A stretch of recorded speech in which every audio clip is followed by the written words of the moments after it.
What's up, everybody? Welcome back to the TRCBY show. Today we are doing something a little bit different. We are going to talk about Excel pivot table. So for those of you who are new to Excel and or pivot table, here is a small little introduction to what a pivot table is and how you can make sense of large sets of data like the one that I randomly made. So for this particular instance, we are looking at denied category, and here's the list of categories that may have been denied. We have departments, accounting, post dates, medical record, random account number, random visit types, ABC, insurance, and also a random set of denied charges. So this would be mostly used in billing scenarios where you have denied charges based on a categories and such like that. So we're going to see what a pivot table will look like, how to make a pivot table, and how to move things around just to get a better visual or a better high summary that is quick and easy to look at and make sense of things. So I made this a little bit of a test random, and I have over 53,000 rows and I have 11 headers or columns. So in Excel you have a insert button. So this insert button right here will give you an option to do your pivot table.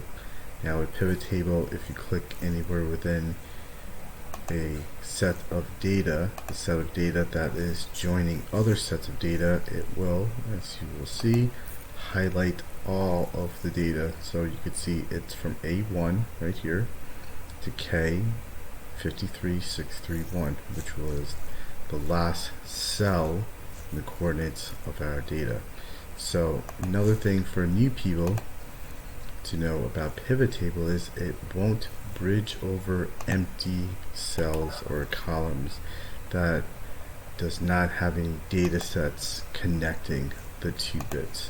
So if I did a insert here like I did with D, now I have A, B, C, and a blank D, and then E and so forth, and I went to this particular set of data and I went to pivot table, it would only highlight A, B, C, and all the way down. It will not jump this blank unless you manually do so. So let's delete that and let's create that pivot table. So there's a recommended pivot table which we're not going to talk to about, but we're going to be making more of our own personal pivot table. So we're going to click on pivot table, and you could do a new sheet, existing worksheet. I usually just click on OK for the new sheet, and it's going to create a sheet right down here. So we're going to click OK. So we have a sheet 1.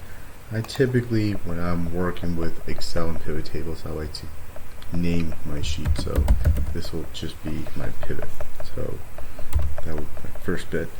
And here we have a list of fields. So we have the pivot table, and then we have the pivot table header that we will be dropping into the filter column. The rows are using it as a value. So I remember when I first started pivot tables or Excel in general many years ago, if you click out of it, like, hey, where did my pivot table go? I don't see it up here anywhere. Like, how do I get it back? So simply move over to any one of these cells here within ABC, and from 3 to 20 you will get your pivot table field list back. So let's just say you closed it off by accident. Where did it go? If you remember that before, like, well, you could click back again on here, and you have your pivot tables, and you could go back here. It's telling you to go to your pivot table and your field list. So let's just say that you clicked off it again, and like I don't remember where else can I do it. So you can click back into your pivot table, do a right click, and show field list. So I've noticed in Excel there's at least 2 or 3 ways to do the exact same thing. There's a lot of either shortcuts, redundancy, or just different methods to do the same thing, and that goes true with creating equations or formulas. There's multiple ways to get the same thing that you want. So Excel is very versatile in that aspect. You are not bound to doing things in one particular way, in one way only. You have options, and it's one of the things I like about Excel as well too.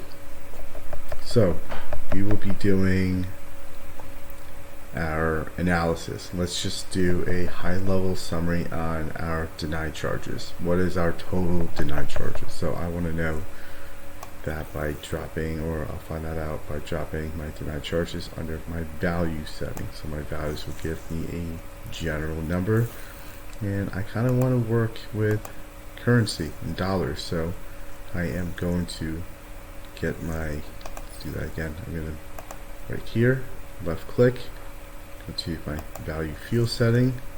I do want the sum of it, but I also want it to be in the currency format. Some people prefer accounting. I personally like currency more. It's just visually more appealing for me. So you'll see the dollars is here, accounting, the dollar symbol would be on the far left of that. But I like currency more, but to each their own. And now I have, okay, what does this really mean? I have $930 million, or 931 if you're rounding. So I have $930 million, meaning what? So with pivot tables, I could say, okay, let's break it down. I have some of these choices where I could do that. So I also have this accounting posting. So maybe I want to see where or when these post denial charges occurred. So I am going to, I'll put it into the column. You can put it into the rows if you like, doesn't matter. But what this particular version did right now, it broke it up into a grouping. So by year and the quarter. So you see that it's by year, and then if you expand it, you see Q1, 2, 3, and 4, and the subtotal of that 2017 is right here. So I am going to close that off, and let's see. So wow, I notice right here, again, this is a very high level summary. You could absolutely drill down into it a little bit more, and you'll see here, let's take a look at maybe denied categories. Let's put that down into the row. So we have our denied categories, largest to smallest, and now we see that we have our largest in terms of our grand total being in supporting data. So I know so this is more of a example for hospital billing. So we have supporting data, so mostly supporting data. If you're looking at facility charges and facility bills, you are looking more or less insurance companies requesting additional data. So they want additional data before they could adjudicate a particular set of claims. So we could more or less say that this is like a CARC 16, like they're just, documentation is required. So for that, I'm kind of like more of like a soft hit. So I'm going to maybe hide this for now because I want to see what else is out there that is a little bit more actionable for this particular set that I'm looking for. So I'll hide that. Let me take a look and go down. These are very low dollars. I do see this huge bump in another category, but again, this is just random set of data that I made.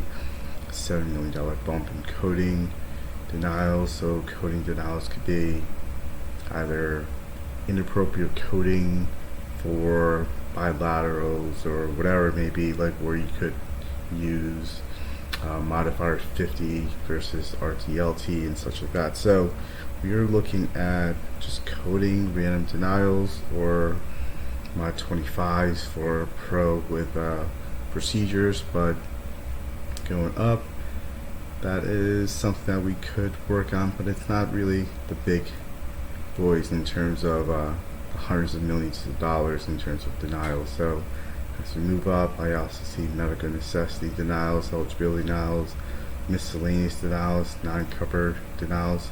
So non-covered denials is very interesting. It's pretty large, second biggest after we remove that.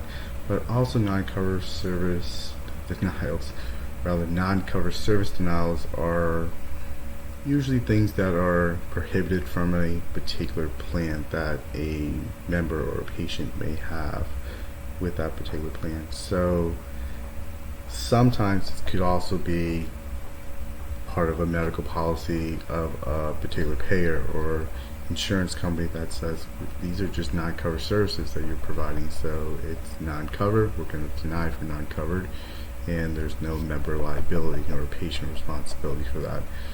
Or other times it could be a cluster of other reasons, such as a bundling service, so that would be considered a non-covered service charge, so it's bundled.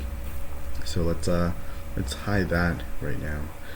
So as we're drilling down into something that perhaps it's more actionable, let's just say you're an analyst, you want to see what type of action plan you need to perform or suggest to the departments. For example, like, hey, maybe you could work on getting X, Y, and Z build up to enhance and or reduce denials per se. So in 2017, let's see, so we have an authorization denial bump. So authorization denial seems to be one of our biggest, or the biggest, after removing some of those other categories in terms of denial categories out. And we could definitely work on obtaining authorization. We should. So where are we having issues? So let's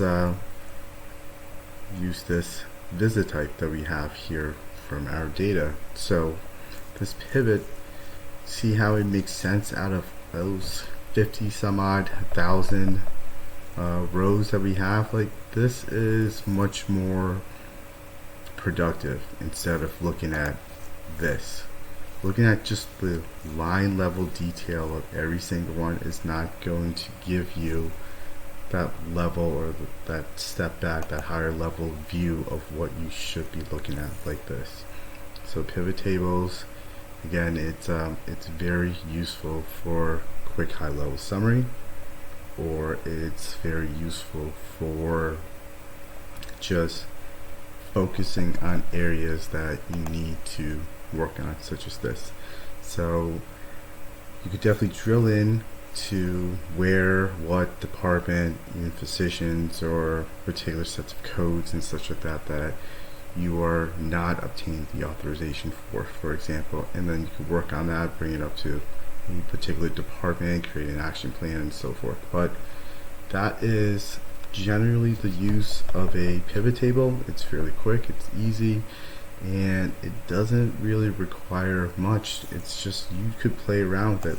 You could take out all of these particular field and just see what happens. The best thing to do is not be stuck in, well, this needs to go in the row or this needs to go in the column. It's your visual preference and what you are trying to convey to either yourself or the audience that you are presenting the data to. So whatever looks best visually, go with it. You could do whichever play, like in terms of column, rows, and data and how things look. Maybe you want a sub of a particular row. Perhaps you want to do a filter of only items in 2018. So it is very quick, it's very easy. It's a lot easier than just doing all of these manual filters up here. So pivot tables is a powerful tool, and it is very good for anybody who is an analytics role, or an analyst role rather, to perform quick analysis or to present dashboards and such like that. So we could get more into that later, but that is more or less the role of a pivot table. It helps you consolidate your information into a more realistic view versus looking at 50,000 rows of items and trying to make sense of it. It all adds it into this nice little package where you could really see where your areas of opportunities are. So that's it. I hope you guys liked it, and yeah, peace.